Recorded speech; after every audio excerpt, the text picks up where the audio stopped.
자, 이번 시간에는 3, 40년대 그 무장 독립운동을 한번 살펴보도록 하겠습니다. 자, 그 31년에 만주사변이 일어나고 37년에 이제 중일전쟁이 일어나게 되면서 결국 이 만주 지역에서의 독립운동이라고 하는 것이 상당히 이제 어려운 상황에 놓이게 됩니다. 그러다 보니까 결국은 이제 우리나라의 독립군들만의 이제 독립운동을 하기보다는 중국과 함께 이제 연합군을 결성해서 독립운동을 이제 진행시켜 나가는 쪽으로 방향이 설정이 되게 됩니다. 자, 그래서 이 남만주 지역에서는 이제 서간도 남만주 지역에서는 양세봉이 이끄는 조선혁명군이 중국 의용군과 함께 그 연합군을 형성을 해서 영릉가 전투나 그 다음에 흥경성 전투에서 이제 승리를 거두게 되는 거고요.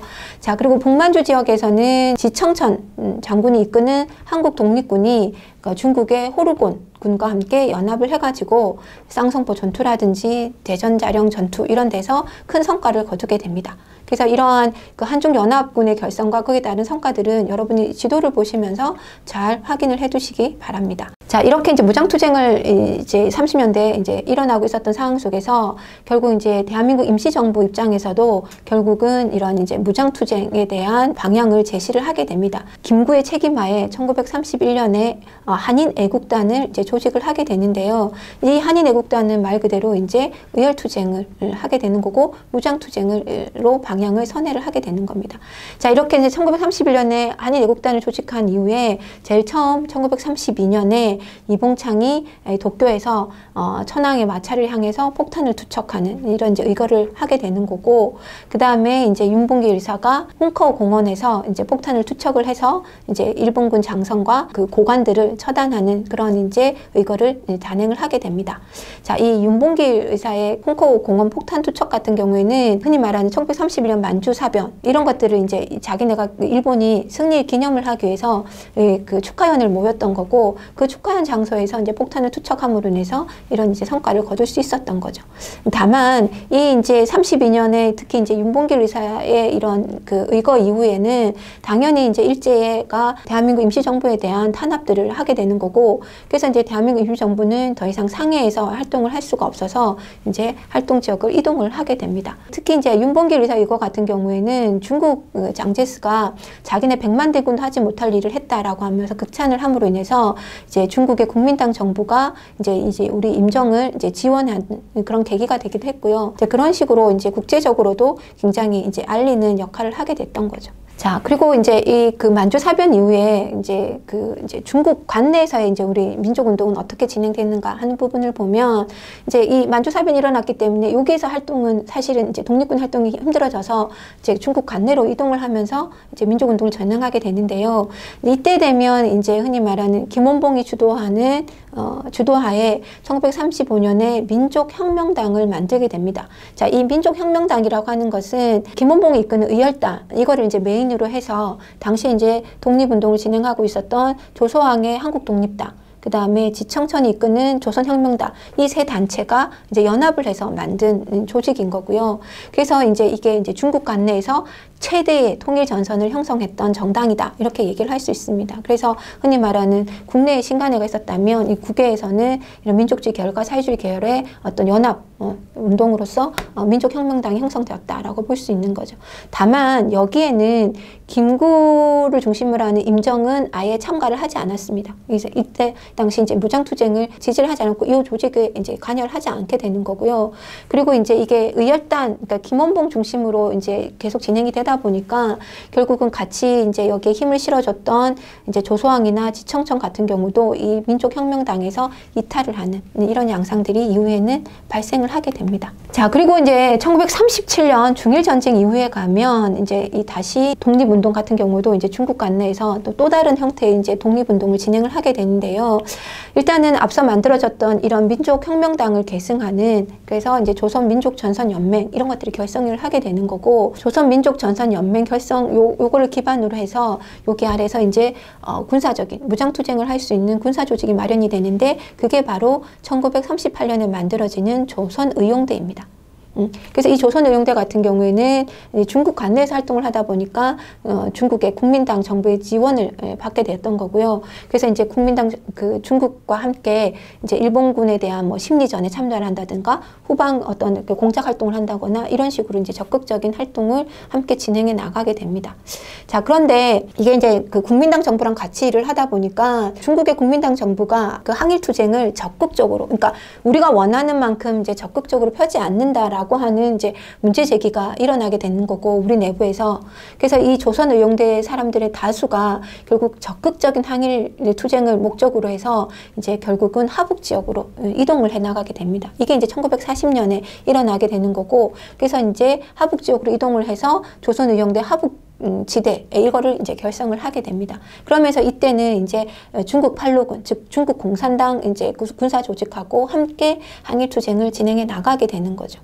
자, 그리고 이제 이 조선의용대 이제 하북 지역으로 가지 않았던 요 조선의용대 일부는 나중에 가면 김원봉과 함께 1942년에 한국 광복군에 합류를 하게 됩니다. 그래서 이 조선의용대의 분화 이런 부분들도 여러분이 잘 확인을 해두시면 좋겠습니다. 자, 그래서 이제 1940년대에 가면 이제 이 무장 독립전쟁이 좀 조직적으로 이루어지게 되는데요. 일단 이제 임시정부 입장에서는 국민의당 정부의 이제 지원을 받아가면서 이제 이 충칭 지역에 이제 다시 자리를 잡게 되고, 이때 이제 새롭게 임시정부를 재정비하는 움직임들을 하게 됩니다. 자, 이 과정에서 이제 김구의 한국국민당, 그다음 조수왕이 이끄는 한국독립당, 그다음 지청전이 이끄는 조선혁명당, 이게 이 단체 세 개가 이제 통합을 하게 되는 거고, 그 통합의 결과 이제 한국독립당이라고 하는 걸 결성을 하게 됩니다. 이게 이제 1940년. 그래서 이제 임정이 새롭게 재정비되었다라고 볼 수가 있는 거고, 특히 이제 김구를 이제 주석으로 삼으면서 이제 이 주석을 중심으로 하는 지도 체제를 다시 재정비를 하게 됩니다. 그리고 나아가서는 이제 한국 그 독립당을 기반으로 해서 결국은 이제 무장 투쟁을 할 수 있는, 무장 독립 전쟁을 할 수 있는 이제 조직을 군사 조직을 만드는 거죠. 그게 바로 한국 광복군 입니다. 그래서 1940년에 임정의 직할 부대로서 이 한국 광복군이 창설이 되게 되고, 이때 이 한국 광복군의 그 사령관으로 지정천 장군이 이제 자리를 잡게 되는 거죠. 자, 그리고 이제 앞서 설명한 것처럼 그 조선의용대 다수는 하북 지역으로 갔지만 일부 남아있던 조선의용대 사람들이 김원봉과 함께 이제 이 한국 광복군에 합류를 하게 됩니다. 이게 이제 1942년. 그래서 어떻게 보면 이 1942년에 이 한국 광복군 내부에서 사회주의 계열과 민족주의 계열의 어떤 통합도 이루어지고 있었다라고 하는 것을 우리가 확인을 해볼 수가 있습니다. 자, 이런 한국 광복군의 활동들을 좀 살펴보면요. 일단 1941년에 이제 태평양 전쟁이 발발하자 우리도 이제 일본에다가 선전포고를 하게 됩니다. 그러면서 이제 연합군 일원으로 이 전쟁에 참전을 하게 되는 거죠. 그래서 이제 우리도 이제 하나의 연합군 일원으로서 참전함으로써 우리 그 독립에 한 발짝 더 다가서려고 하는 움직임들을 하게 되는 거고요. 자, 그리고 이제 이 영국군하고 연합을 해서 미얀마와 인도 이 전선에 파견이 되기도 합니다. 그리고 또 나아가서는 이제 국내 진공작전을 이제 계획을 하게 되는데요. 이 국내 진공작전을 펴기 위해서 미국 전략정보국이라고 하는 OSS, 여기와 연합해가지고 이제 특수 훈련을 받게 됩니다. 그리고 이제 이런 이제 진공작전을 하기 위한 이제 계획들을 다 수립을 한 거죠.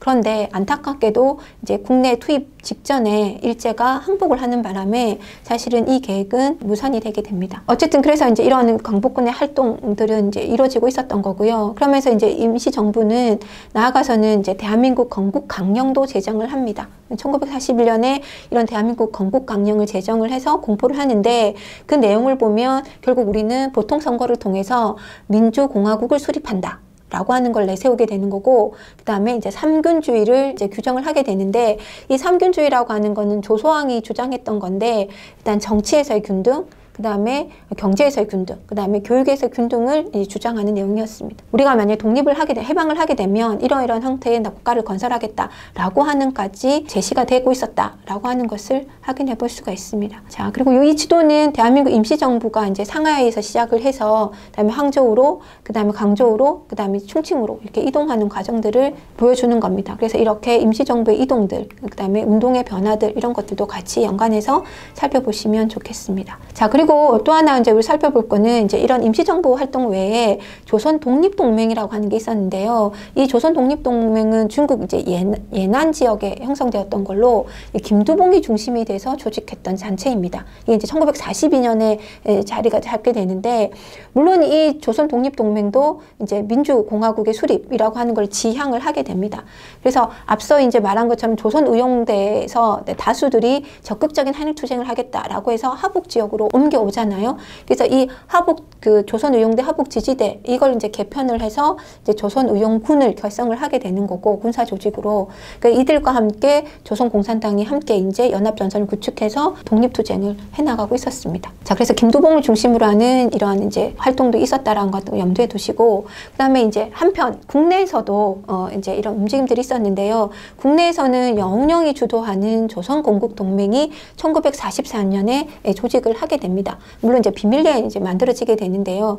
이게 이제 중앙을 중심으로 해서 지방 10여 개 지역에 이제 이게 이제 마련이 되게 되고, 특히 이제 농민동맹을 이제 중심으로 해서 이제 이런 조직들을 갖추게 됩니다. 그러면서 이제 국외에서 활동을 하고 있는 조선의용군과 합동작전을 계획한다거나, 그 다음에 이제 임시정부하고도 이제 사업을 연계를 한다거나 이런 것들을 추진을 하고 있었습니다. 그리고 마찬가지로 이 조선건국동맹 또한 결국 민주주의 국가를 수립한다라고 하는 건국 이제 강령을 발표를 하게 되는 거죠. 자, 이렇게 보면 결국 그 우리나라의 독립운동 무장투쟁이 됐던, 그 다음 민주정부 중심의 투쟁이 됐던, 결국은 해방 이후에 민주공화국을 수립한다라고 하는 공동의 목표가 마련이 되고 있었다라는 거를 이제 확인을 해볼 수가 있습니다. 자, 그 이후에 해방 이후에 이런 움직임들이 어떻게 연계되는지 다음 시간에 살펴보도록 하겠습니다.